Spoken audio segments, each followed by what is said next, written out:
Hello बच्चों, कैसे हो? शायद बढ़िया ही होंगे शायद। चलो, अपनी क्या कहते हैं, तरंग प्रकाशिकी वेव ऑप्टिक्स का जो चैप्टर था, इसमें वाईडीएसी था, सिंगल स्लिट डिफ्रैक्शन था, वो ख़त्म हो गया। अब उसी के क्वेश्चंस करते हैं आगे। शीट शायद डाल दी होगी उन्होंने, या तो देखता हूँ अभी। शुरू करते हैं क्वेश्चंस को। सही है, तो शीट में अपने कई सारे पोर्शंस हैं। उन पोर्शंस में सबसे पहला जो क्वेश्चन है, बड़ा आसान सा क्वेश्चन है, आराम से किया जा सकता है। दो वेव्स हैं आपके पास में, उनकी इंटेंसिटी का रेशियो दे रखा है, तो उनके एम्पलीट्यूड आयामों का क्या निकालना है, अनुपात। तो सिंपल सा काम है, ratio of intensity I1 upon I2 equal to 4:1। वो तो क्या देगा यार, इतना आसान काम दिया हुआ है। तो इनके एम्पलीट्यूड का क्या निकालना है आपको, रेशियो। तो आप खुद जानते हो, फॉर्मूला पता ही होगा कि A1 स्क्वायर और ये कितना हो गया KA2 स्क्वायर, और ये 4:1। आइए आप समझ गए आंसर को, 2:1। चलिए मिटाते हैं इसको, सेकंड नंबर पे आते हैं।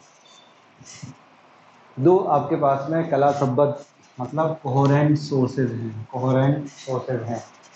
सही है, इनकी जो इंटेंसिटी है, तीव्रता, एक की I है, एक की कितनी है, 4I। तो intensity of first number wave ये आपके पास में है I, and intensity of second wave ये कितनी है आपके पास, 4I। अच्छी बात है। चलो, अब ये सुपर इम्पोज हो जाती हैं। सुपर इम्पोज होने के बाद में मैक्सिमा और मिनिमा जो है, उनका रेशियो निकालना है। Maximum intensity upon minimum intensity. तो अगर आपको फॉर्मूला याद हो, I maximum upon I minimum, तो ये अपने पास में कितना होता है, √I1 प्लस में √I2, और नीचे ये कितना होता है, सही, क्या प्लस माइनस का डिफरेंस है। वैल्यूज रख दो यहाँ पर, बड़ा सिंपल काम है, तो ऐसी कोई परेशानी नहीं है। I मिनिमम सही है, रखेंगे। तो यहाँ पर तो ये कितना हो गया, 2I प्लस में 2√I, नीचे सेम क्वांटिटी ऐसी कैसी, I माइनस में 2√I का कितना हो गया, होल स्क्वायर। I ऊपर भी है, I नीचे भी है, ऊपर से कॉमन आके नीचे से कॉमन आके उड़ जाएगा, ऊपर हो जाएगा 3, नीचे बचेगा 1। 3 का स्क्वायर कितना होता है, 9। तो आपका जो आंसर है वो कितना आ जाएगा, 9:1। सही है। चलो, 9:1। तो वहाँ क्या देख रहे हो, वहाँ कुछ नहीं देख रहे भैया, जो लैपटॉप है उसमें शीट चल रही है, उसी को देख रहा हूँ बस, क्वेश्चन कौन सा कुछ भी नहीं है। चलो मिटाते हैं इसको, आते हैं आगे। थर्ड नंबर है, छोटी सी क्वेश्चन है, सिंपल सा, कोई ऐसी खास बड़ी बात नहीं है। आपके पास दो सोर्सेज हैं, कला संबद्ध होने चाहिए, कोहेरेंट होने चाहिए। कोहेरेंट होने के लिए कंडीशन क्या होनी चाहिए बता रखिए आपके लिए। जो फेज़ है वो कांस्टेंट होना चाहिए, कला नियत होनी चाहिए। तो आपको दिख रहा होगा इसके अंदर एक ही ऑप्शन ऐसा है, थर्ड नंबर, दोनों की वेवलेंथ इक्वल, और आगे कितना लिखा हुआ है, कांस्टेंट फेज, मतलब नियत कला से क्या करें, उत्सर्जित करें। फोर्थ नंबर है, व्हाट इज वेव फ्रंट, तरंगाग्र से क्या मतलब है। तो वेव फ्रंट के लिए इसमें पूछा गया है, स्थित फर्स्ट नंबर ऑप्शन है कि वेव फ्रंट पर सारे जितने भी पार्टिकल्स होते हैं वो समान कला में हैं, और सेम फेज में क्या करते हैं, वाइब्रेट करते हैं। तो आपको लिखा बताया था, लिखा है तो फिर पॉसिबल नहीं है अभी, कि जो वेव फ्रंट होता है, उस वेव फ्रंट पर जितने भी पार्टिकल्स होते हैं वो सोर्स से क्या होते हैं, इक्वल डिस्टेंस पे होते हैं, सबको एनर्जी एक साथ मिलती है, सारे पार्टिकल एक साथ वाइब्रेट करते हैं। सही है। तो आपका जो थर्ड नंबर है, सॉरी फोर्थ नंबर जो है, इसमें कौन सा आ जाएगा अपने पास में, फर्स्ट नंबर। चलो इसी को आगे बढ़ाते हैं। अब आते हैं 6 नंबर पर।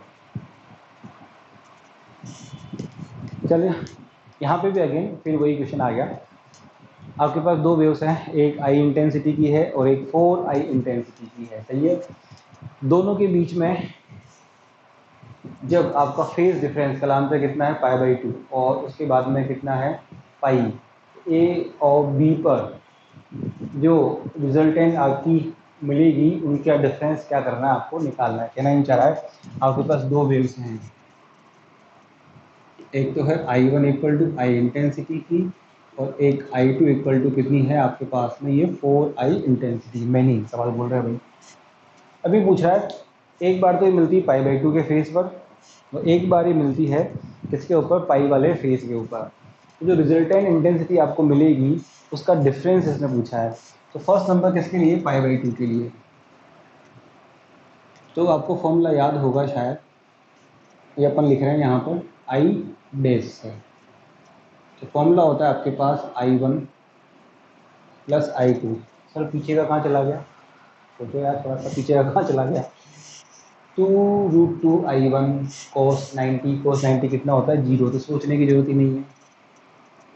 तो इस कंडीशन में कितनी आएगी तुम्हारे पास में ये 5I, सही है 5I। उसके बाद क्या पूछ रहा है वो, अगेन पाई पर इंटेंसिटी, तो पाई पर जो इंटेंसिटी है फॉर एग्जांपल ये है I डैश।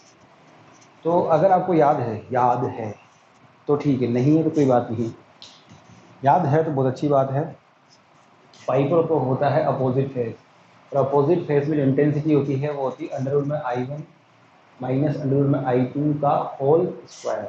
नहीं याद रखो मतलब का कोई दिक्कत ही नहीं है, वहाँ पे ऐसी कोई परेशानी वाली बात नहीं है, याद है तो लगा दीजिए। आपके पास होता है ये अंडर I1 और ये कहाँ से आएगा सर, अरे लाला वही तो आएगा I1 प्लस I2 200 180 क्या रखेगा वहाँ पर, माइनस मैन तो वही बचेगा घूम फिर के, एक ही बात है कोई दिक्कत नहीं है। इसमें रखिए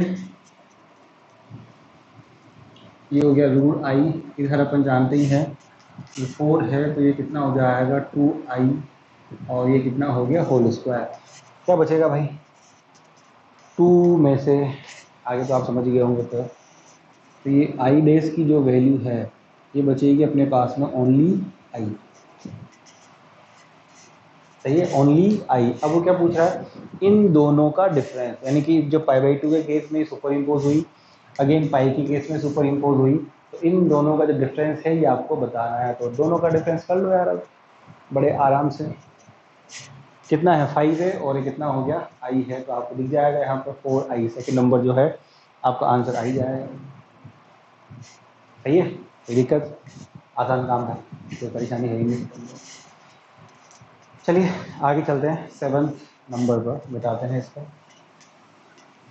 करिए यार डेली के 50-50 क्वेश्चन निकालिए, और मेरे पास मजबूरी है सारे करने पड़ेंगे, तो यहाँ ये मालूम कोड क्या है इसलिए और कोई कारण नहीं है। आगे आते हैं 7th नंबर पर। लाइट की जो वेव है परावर्तित रिफ्लेक्टेड होने के बाद बनाने की, चलो बढ़िया बात है, चलो कोई बात नहीं, यहाँ से नहीं, थोड़ा सा फ्लैश बैक में जाओगे तब भी आपको मालूम पड़ जाएगा।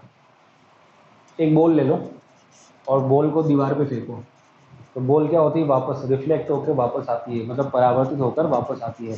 तो जाने की डायरेक्शन और वापस आने की जो डायरेक्शन होती है अपन जानते हैं कैसी होती है 180। सामने दीवार जो होती है एक तरह से क्या होती है डेंसर मीडियम होता है अपना। तो अभी के लिए जैसे पढ़ा होगा जिन लोगों ने पढ़े होगी 11th क्लास में, वेव के अंदर कोई भी वेव जब आपकी रेड से डेंसर मीडियम में विरल से सघन माध्यम में जाती है तो फेज में चेंज आता है कितने का 180 का। नहीं याद है तो चलो अभी आगे पढ़ेंगे तो आ जाएगा, अभी के लिए याद कर सकते हो। एयर से कहाँ जाइए, किसके अंदर, ग्लास के अंदर। चलो आगे, तो फर्स्ट नंबर है अभी के लिए याद कर सकते हो, आगे अपन चलेंगे तो कॉमन सेंस की बात ज़्यादा दिमाग लगाओ। 8 नंबर है, जो आपके पास ऑप्शंस लिखे हुए हैं उनमें से कौन सा सही है। तो फर्स्ट नंबर लिखा हुआ है वायु में प्रकाश और ध्वनि तरंगे अनुप्रस्थ होती हैं। सही है, साउंड वेव के बारे में बातें कर रहा है कि साउंड वेव कैसी होती है अनुप्रस्थ, अनुप्रस्थ का मतलब है ट्रांसवर्स, पॉसिबल नहीं है। साउंड वेव आपकी कैसी होती है लॉन्गिट्यूडनल अनुदैर्ध्य होती है, पढ़ा है। सेकेंड नंबर में है वायु में ध्वनि तरंगे अनुदैर्ध्य होती है। सही है बिल्कुल, साउंड वेव अनुदैर्ध्य होती है और जो प्रकाश की तरंगे हैं अनुप्रस्थ। बिल्कुल, साउंड वेव आपकी लॉन्गिट्यूडनल और जो लाइट वेव्स होती हैं वो कैसी होती है ट्रांसवर्स। बिल्कुल सही बात है सेकंड नंबर के लिए। थर्ड नंबर भी चेक कर सकते हो, कोई ऐसी खास बड़ी बात नहीं है। वायु में प्रकाश और दोनों नहीं, गलत बात है, अनुदैर्य होती ही नहीं है। चलिए कोई मतलब ही नहीं बचा आएगा। नाइन्थ नंबर में आपके पास में दो इक्वेशंस लिखी हुई हैं। इसके अंदर नाइन्थ नंबर के अंदर क्या लिखी हुई? दो equation, y1 equal to a sine omega t plus y1। एक तो लिखी हुई है a sine omega t plus में कितना लिखा हुआ है? y1 लिखा हुआ है। और दूसरी लिखी हुई है y2 equal to a sine omega t plus में क्या लिखा हुआ है? phi2। तो दो इक्वेशंस मेंशन कर रखी है वहाँ पर क्वेश्चन के अंदर, और इनमें लिखा हुआ है कि अगर दोनों सुपर इम्पोज होती है और सुपर इम्पोज होने पर जो रिजल्टेंट वेव आपको मिलती है उसका जो एम्पलीट्यूड है वो इन्हीं के इक्वल होता है। कहने का मतलब इन दोनों से सुपर इम्पोज होने के बाद में जो रिजल्टेंट वेव आपको मिलती है, ठीक है, उसका एम्पलीट्यूड भी इन्हीं के बराबर है। तो इनके बीच में जो फेज डिफरेंस बताई है तो निकाल सकते हो, नहीं भी निकाल सकते हो, चलो कोई बात नहीं, आपने कई बार पढ़ा होगा, कॉमन सेंस है कि जब भी वेक्टर सम करते हैं तो वेक्टर सम करने पर दो अगर सेम वैल्यू वाली होती है, 120 डिग्री एंगल पे क्या होती है? वेक्टर सम करते हैं तो वही वैल्यू आती है। नहीं मालूम है कोई दिक्कत नहीं, फॉर्मूला होता है, अप्लाई करिए, आ जाएगा। आर इक्वल टू, यहाँ पे क्या मेंशन करोगे? a1 स्क्वायर प्लस ये a2 स्क्वायर प्लस में 2a1 a2, और ये क्या हो गया? cos phi. अब वो क्या कह रहा है? आर की वैल्यू भी a है, ये भी a है, ये भी a है, तो यहाँ लिखो a, यहाँ पे भी a स्क्वायर हो जाएगा, यहाँ पे भी a स्क्वायर हो जाएगा, और ये cos फाई। अब मेरे साथ सोल्व कर सकते हो बड़े आराम से, कोई खास बड़ी बात नहीं है। जब सोल्व करोगे तो फाई की वैल्यू कितनी आ जाएगी अपने पास में? 120 डिग्री, जिसको अपन लिखते हैं 2π/3। और ये तो याद भी होना चाहिए, जब भी अपन 120 डिग्री को निकालते हैं इक्वल अमाउंट तो वही आता है, सही है? तो डायरेक्टली याद भी होना चाहिए, सोल्व भी कर सकते हो, नहीं तो याद करना पड़ेगा। चलिए 9th नंबर के बाद है अपना, कौन सा है? 9 के बाद में अपने पास, इस नीचे कर लूँ थोड़ा सा, 10 नंबर। चलिए 10 नंबर में क्या है?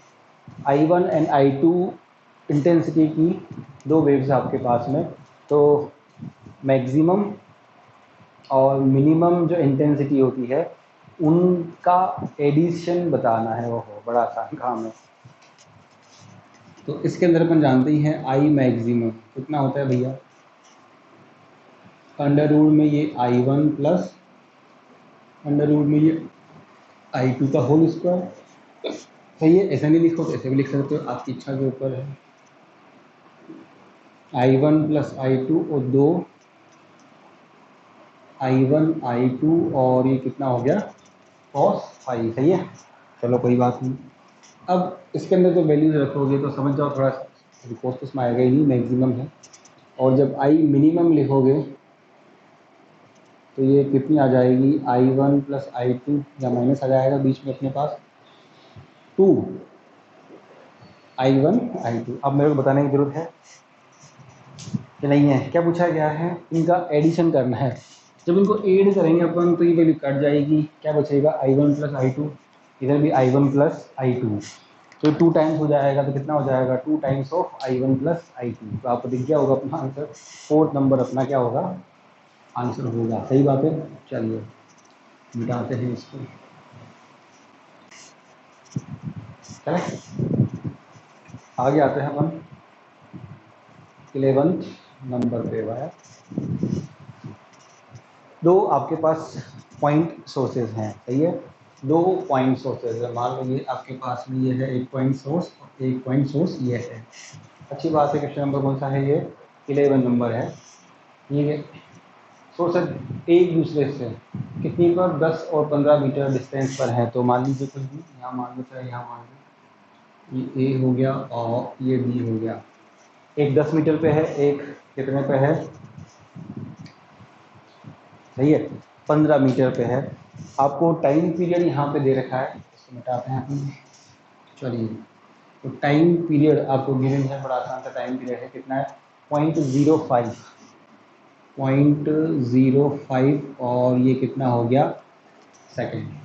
अच्छी बात है, इससे बढ़िया बात क्या है। और वेव का जो स्पीड है ये भी आपको गिवन कर रखा है, वेव की स्पीड कितनी है 300 मीटर पर सेकेंड आपको क्या कर रखी है यहाँ पर दे रखी है। तो इन दो बिंदुओं के बीच में आपको क्या निकालना है, फेज डिफरेंस। तो करना क्या है, आपको फेज डिफरेंस निकालना है किनके बीच में, इन दो पॉइंट्स के बीच में। ओहो यार क्या दिक्कत है। तो वैसा सोचने की जरूरत ही नहीं है। देखो उधर दो सोर्सेस हैं ए और बी, दो आदमी हैं, एक 15 मीटर पर बैठा हुआ है, एक 10 मीटर पर बैठा हुआ है, सही है। तो दिमाग लगाओ, अगर उनसे कोई वेव निकलेंगी तो किसी जगह पर्टिकुलर जगह पहुंचेंगी, तो क्या डिफरेंस आएगा। जैसे मान लो ये है ए, एग्जाम्पल दे रहा हूँ, और मान लिया अपने ये बी है, और सामने कोई आदमी यहाँ बैठा हुआ है, इसकी वेव चलेगी गुजू गुजू गुजू यहाँ पहुँचेगी, इसकी वेव चलेगी गुजू गुजू यहाँ पहुँचेगी।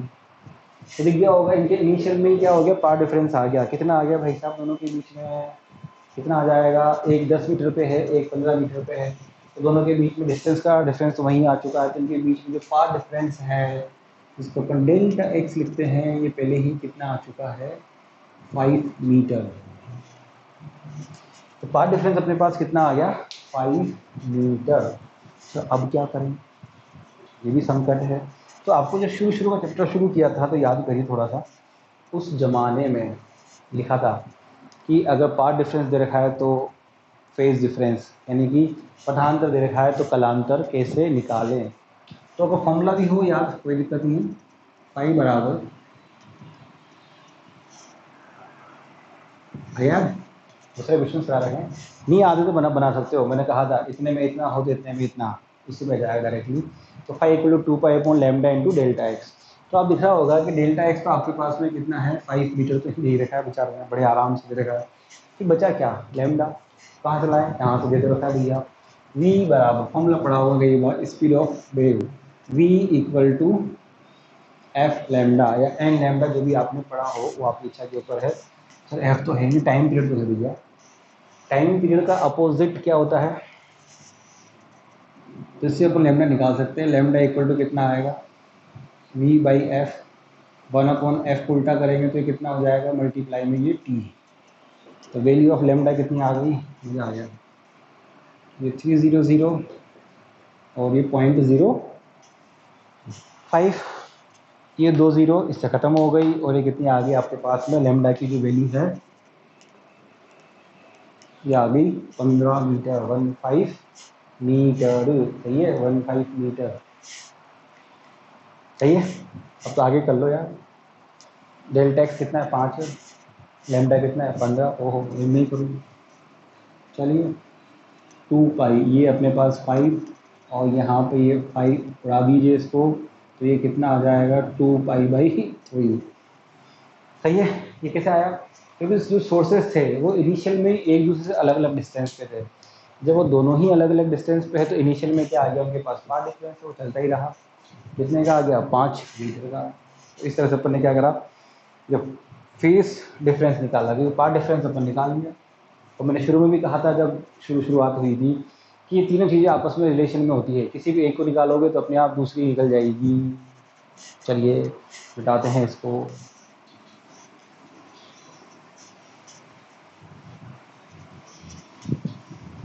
हाँ भाई मिटाएं, क्या करें, चलो आगे।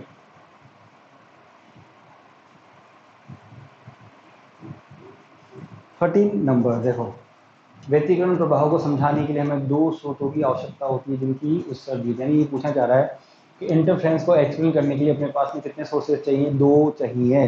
तो इनमें क्या खास बात होती है। फर्स्ट नंबर है लगभग समान आवृत्ति, नहीं नहीं नहीं, मैंने कहा था आवृत्ति मतलब फ्रिक्वेंसी, फ्रिक्वेंसी हिंदी में एक नाम हो जो था प्रजाति। तो भाई साहब शादी करने के लिए प्रजाति लगभग समान नहीं चलेगी, कि एक इंसान हो कि नहीं मिल रही है बंदर लिया लिया नहीं चलेगा, पॉसिबल ही नहीं है। चलो तो आप खुद समझ गए होंगे, ऑप्शन के अंदर बता रखा है आवृत्ति मतलब फ्रिक्वेंसी इक्वल होनी चाहिए, और उनके बीच में तो सारे जितने भी हैं वो कैसे होने चाहिए, कोहेरेंट, कला संबद्ध होने चाहिए। तो आपका जो 4th नंबर है वो आपका क्या बनेगा यहाँ पर आंसर, समझ गए। फोर्थ नंबर लिखा रखा है शुरू में, conditions of interference, first number frequency आवृत्ति, और लास्ट में लिखा हुआ है फोर्थ या फिफ्थ नंबर कोहेरेंट होने चाहिए। एग्जाम्पल भी दिया था जेन और सेन का। चलो कोई बात नहीं, पुराने चीज़ें देखो उसके अंदर। फोर्थ नंबर हो ही गया यहाँ पर। अब आ जाते हैं किसके ऊपर, 10th नंबर के अंदर। दो सोर्सेस से अपने पास में ए और बी। जो 10 नंबर क्वेश्चन है बिल्कुल उसी तरह से जो अभी थोड़ी देर पहले निकला था वो ए बी वाला, बिल्कुल उसी तरह का है। दो आपके पास में सोर्सेज है 10th नंबर के अंदर, ए और बी। क्वेश्चन नंबर कौन सा है ये, अपना 10, ए और बी है। अब लिखा हुआ है कि ए और बी में कितना 66 से पहले, यानी इनके बीच में इनिशियल में ही जो एंगल है वो कितना है 66 डिग्री का, तो पहले से ही है। यानी तुम्हारी जेब में पहले से 66 रुपीज़ तो पहले से ही पड़े हुए हैं। अब ये किसी पॉइंट पर पहुँचे हैं, किसी जगह जाके पहुँच रहे हैं, बहुत अच्छी बात है, पहुँचो भाई साहब। जब ये पहुँचे, यानी दो आदमी चलना शुरू किए, तो पहले उनके बीच में 66 रुपीज़ तो पहले पड़े थे, फिर किसी पर्टिकुलर पॉइंट पे वो पहुँच गए, बढ़िया बात है। जब पहुँचे तो वहाँ पे पार्ट डिफरेंस कितना मिला उनको, जब पहुँचे तो पार्ट डिफरेंस कितना मिला, λ/4 मिला उसको। मैं नहीं कह रहा भाई, जो अपने क्वेश्चंस हैं वो बोल रहे हैं कि पार्ट डिफरेंस कितना मिला, अप्रोक्सीमेट λ/4। तो ये पूछा गया टोटल फेज डिफरेंस कितना होगा, ये पूछा गया है। तो बड़ा आसान काम है यार। जब आप चले तो आपके पास इतना तो पहले था ही सही, इतना पाथ डिफरेंस फिर आ गया, इतने में कितना। तो इस पाथ डिफरेंस के रेस्पेक्ट में जो फाई बनेगा, एंगल बनेगा डेल्टा फाई, वो कितना आएगा भाई 90 को अपन क्या लिखा करते हैं, 5/2। सॉरी 90 कहाँ से आ गया, हाँ मुझे पता है, ये वेव होती है, यहाँ कितना होता है λ/2 होता है, ये कितना होता है 5/2।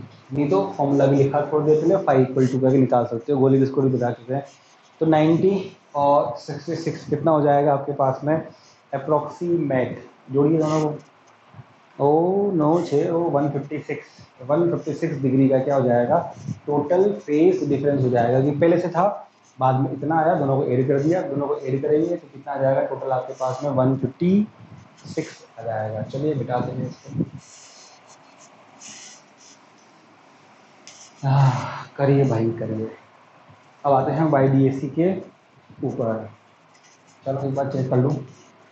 हाँ अब किस पे आते हैं अपन, YDSE, young double slit, young जवान आदमी और दो छिद्र, क्या बात है। किसी व्यतिकरण प्रारूप में कंट्रास निर्भर करता है, समझेंगे मुझे क्वेश्चन को। चलो ये पूछ रहा है आपका तो जो इंटरफ्रेंस होता है, इंटरफ्रेंस में क्या मिलती है अपने को यहाँ पर, ब्राइट और डार्क लाइंस, सही है। चलो अच्छी बात है। तो जो ब्राइट और डार्क लाइंस होती है उनकी क्लैरिटी के बारे में बातें हो रही है यहाँ पर। तो क्लैरिटी किस चीज़ पर डिपेंड करती है, तो देखो इधर, फ्रिंज चौड़ाई, फ्रिंज विड्थ बीटा, तो बीटा में आपने कहीं भी ऐसा कोई फॉर्मूला नहीं पढ़ा। वेवलेंथ का कोई मीनिंग ही नहीं है, डिस्टेंस से भी कोई मीनिंग नहीं बचा। क्या वहाँ पर जो सोर्स होते हैं उनकी इंटेंसिटी ऑफ सोर्सेज, ये कैसे मालूम पड़ा सर तुमको, देखो इधर।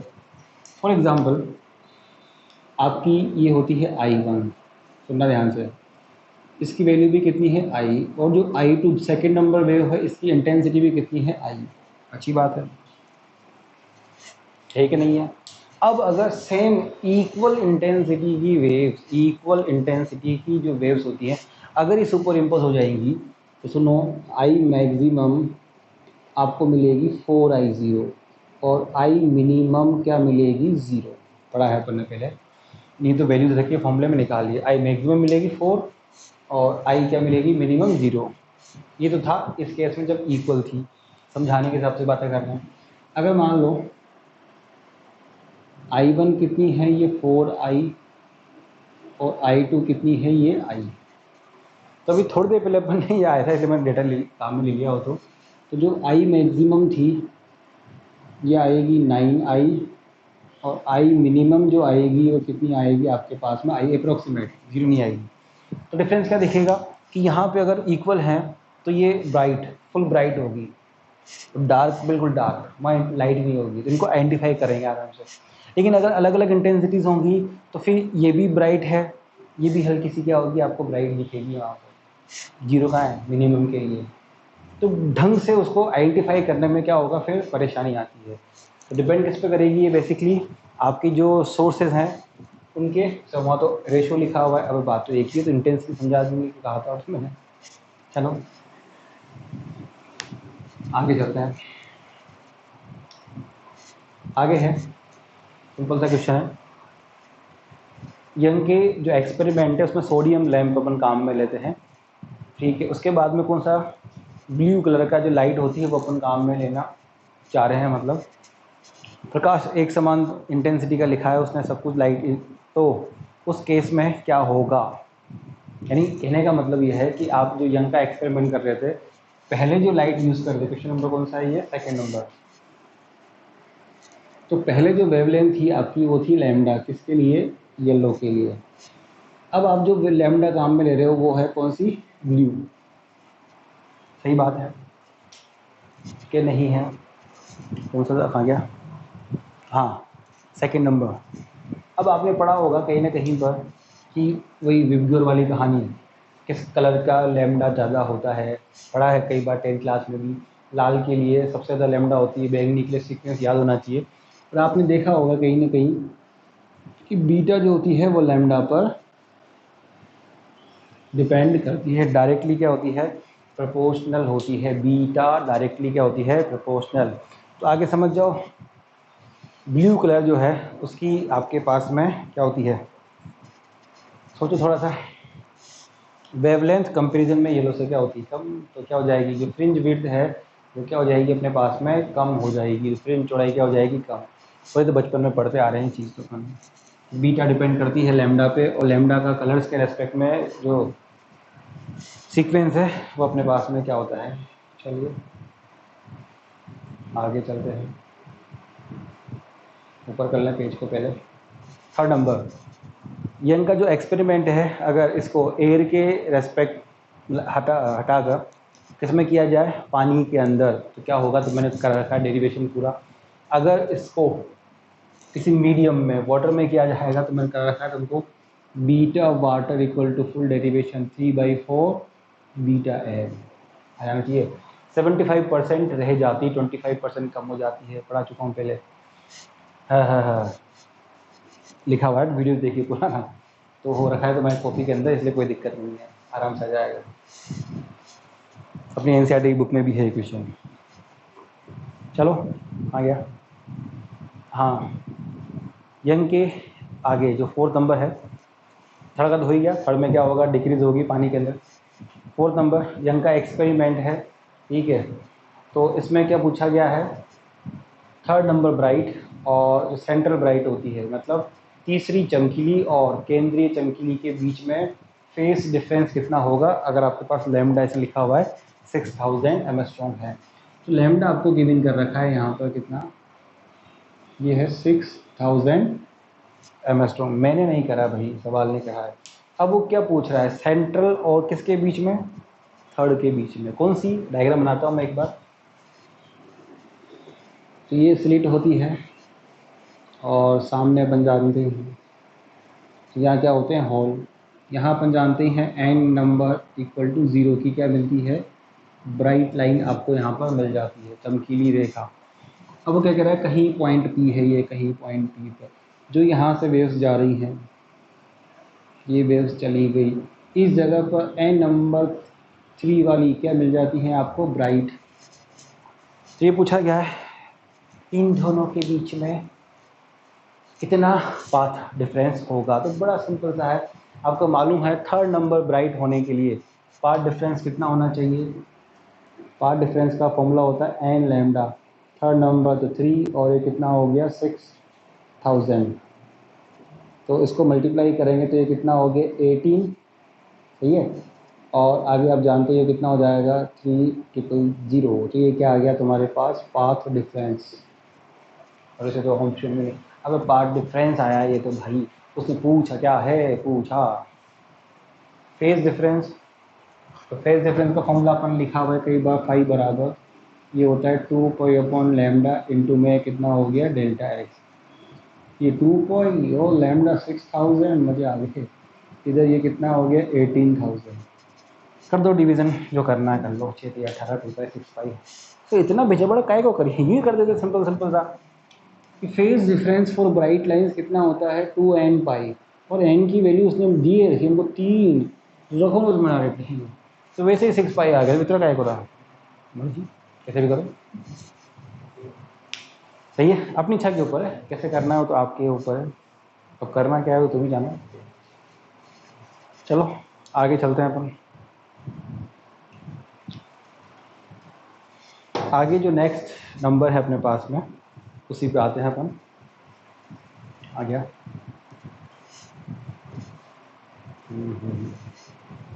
कौन सा, हाँ 5th नंबर पे। चलिए, एक इंटरफेरेंस आपके पास में है, ठीक है, एयर भरी हुई है। इसके बाद इसको कहाँ रखते हैं, वैक्यूम के अंदर अपन पटक देते हैं। अच्छी बात है, वही प्रकार सब कुछ है। तो एक जो है, मतलब कहने का मतलब है अपन YDC कर रहे हैं। पहले अपन जो जनरल करते हैं वो कहाँ पे करते हैं, कहाँ पे करते हैं भैया, एयर के अंदर करते हैं। तो आपको बता रखा है जो फ्रिंज विड्थ होती है वो आपकी लैम्डा पर क्या करती है, डिपेंड करती है। जैसे जैसे आप एक्सपेरिमेंट को डेंसर मीडियम में लेके जाओगे, आपकी फ्रिंज विड्थ क्या होती है, डिक्रीज होना शुरू हो जाती है। और रेयर मीडियम में जाओगे तो क्या होगा, आपकी जो फ्रिंज विड्थ है वो इंक्रीज होना शुरू हो जाएगी। तो यहाँ सिंपल सा दिख रहा है, क्या है, अपन कहाँ चले गए, हवा से वैक्यूम में कर रहे हैं उसके अंदर। तो एक तरह से आप उससे भी कम में चले गए, सही बात है ना। तो वहाँ पे जो फ्रिंज विड्थ होगी आपको थोड़ी सी क्या होगी, बड़ी हुई दिखाई देगी, क्योंकि आपकी जो लैम्डा होती है, बीटा डायरेक्टली प्रोपोर्शनल किसके होती है, लैम्डा के। तो लैम्डा वैक्यूम में थोड़ी सी ज़्यादा आती है, थोड़ी सी ज़्यादा आती है, सही है। चलिए आगे है 6 नंबर। ये नहीं बताऊँगा मैं, किस कलर के लिए फ्रिंज चौड़ाई मिनिमम मिलेगी। आप खुद जानते हो बीटा प्रोपोर्शनल कितनी है, लाल।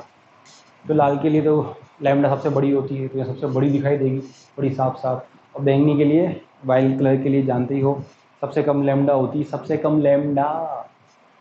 सबसे कम लैम्डा होने से फ़ायदा क्या होगा, क्या होगा फ़ायदा, सबसे कम लैम्डा होने का फ़ायदा क्या होगा भाई, बैंगनी कलर की होती है, बीटा सबसे कम मिलेगी। तो कॉमन सेंस लगाओ बैंगनी के लिए। चलिए आगे करते हैं 7th नंबर के ऊपर। चलो, आपका YDC का एक्सपेरिमेंट है, छिद्र है। जब दो रेखा छिद्र मतलब होल आपके पास में 7 नंबर में 5 × 10⁻⁷ मीटर वाले जो लाइट है, अच्छी बात है। और 1 मीटर की दूरी पर क्या बनती है, फ्रिंजेस बनती हैं, यहाँ आपको इंटरफ्रेंस ऑब्जर्व होता है। और जिसमें चमकीली फ्रिंजों के बीच की दूरी कितनी है, 0.0005 मीटर है। तो उस रेखा छिद्र के बीच की, ओहो बहुत बड़ा सवाल दे दिया है। तो 17 कौन सा है, हाँ 7 नंबर। तो 7 नंबर में beta equal to lambda D upon, formula अपन जानते हैं फ्रिंज विड्थ का कितना होता है, lambda D upon small D होता है। तो इसमें क्या पूछा गया है, जो स्मॉल होल्स होते हैं दो रेखा छिद्रों के बीच की दूरी से क्या होती है, ये स्मॉल डी होती है। तो d इक्वल टू ये कितना हो गया, लैम्डा d अपॉन में कितना हो गया, ये बीटा। लैम्डा आपको गिवन कर रखी है 5 × 10⁻⁷ मीटर, तो ये 5 × 10⁻⁷। कैपिटल D आपको गिवन कर रखी है 1 मीटर। कितनी अच्छी बात है, कहीं भी थी कैपिटल D हमेशा मीटर्स में आएगी। और बीटा भी आपको गिवन कर रखी, तो कहाँ दे रखी, लिखा तो है, जिसमें चमकीली फ्रिंजों के बीच की दूरी क्या होती है, फ्रिंज विड्थ होती है, तो 0.005 मीटर है। तो ये है 0.00 ये और 5। अब मैं नहीं करूँगा, उस टाइम खुद करें। कैलकुलेशन अपन जानते ही हैं, 5 5 सब कर कैंसिल हो जाएगा, ये 1 2 3 या 10⁻³ रो करो खुद। चलिए इतना तो गणित जानते हैं सब, फॉर्मूला है ही से सामने आ जाएगा। चलो भाई 8 नंबर पे आते हैं। यंग का डबल स्लिट एक्सपेरिमेंट है। फ्रिंज विड्थ आपको गिवन कर रखी है, यहाँ पे कितनी है, है क्वेश्चन 8 नंबर।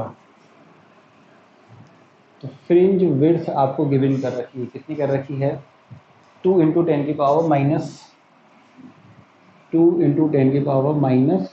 मीटर। अच्छी बात है। चलो, यदि और जो कुछ आगा आगा हो जो भी कर रहा है करना। तो इस कंडीशन में अपन जानते हैं कितना होता है बीटा की वैल्यू, ये हो गया lambda D upon small D है। अब वो क्या कर रहा है यहाँ पर देखिए, स्लिटों के मध्य की दूरी यानी small D, distance between two holes, कितनी कर दी, हाफ कर दी। और स्लिट के बीच की दूरी को कितना कर दिया, डबल। तो देखो जरा, इसको तो क्या कर दिया उसने, डी डैश को तो क्या कर दिया d/2, और कैपिटल डी को कितना कर दिया उसने 2d। तो इस कंडीशन में फ्रिंज विड्थ पर जो इफेक्ट है वो पूछ रहा था तुमसे। इस कंडीशन में जो बीटा होगी वो कितनी होगी, लैम्डा डी डैश अपॉन ये कितना हो गया डी डैश। तो ये बीटा डैश इक्वल टू कितना हो गया लैम्डा, यहाँ डी डैश की जगह क्या लिखोगे आप 2d, और डी डैश जो छोटा वाला है इसकी जगह क्या लिखेंगे अपन d/2। 2 यहाँ पे भी है, ऊपर चल जाएगा, तो ये हो जाएगा 4 लैम्डा डी अपॉन, और ये कितना हो गया डी।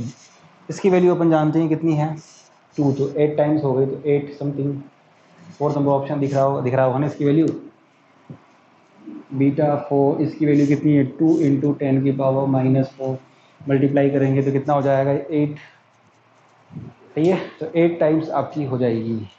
चलिए वीडियो लंबी हो गई, लास्ट करते हैं आज का क्वेश्चन 9 नंबर, बड़ी जल्दी खत्म हो जाता है टाइम।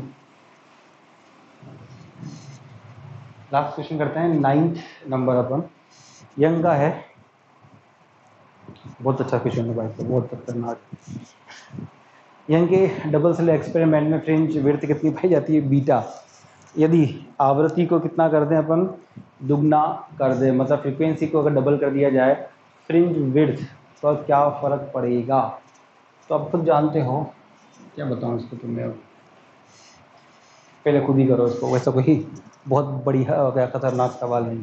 फ्रीक्वेंसी डबल कर दी, तो फ्रीक्वेंसी में अंदर जानते हैं अपन क्या होती है, तो क्या करते हो, v पड़ा होगा c = न्यू लैम्डा। अब लगाओ दिमाग तुम्हारा, फिर अपन करते हैं कल, कितना डेटा बचाएगी जो उसको कर सके अपन। तो 9 तक तो अपन हो गए, फिर इसकी आगे कहानी अपन कल से करेंगे, 10th नंबर से आगे की पूरी के करके। चलो दिमाग लगाना, इसके अंदर छोटा सा सवाल है, वैसा कोई खास बड़ा सवाल नहीं है। तब तक के लिए बाय बाय।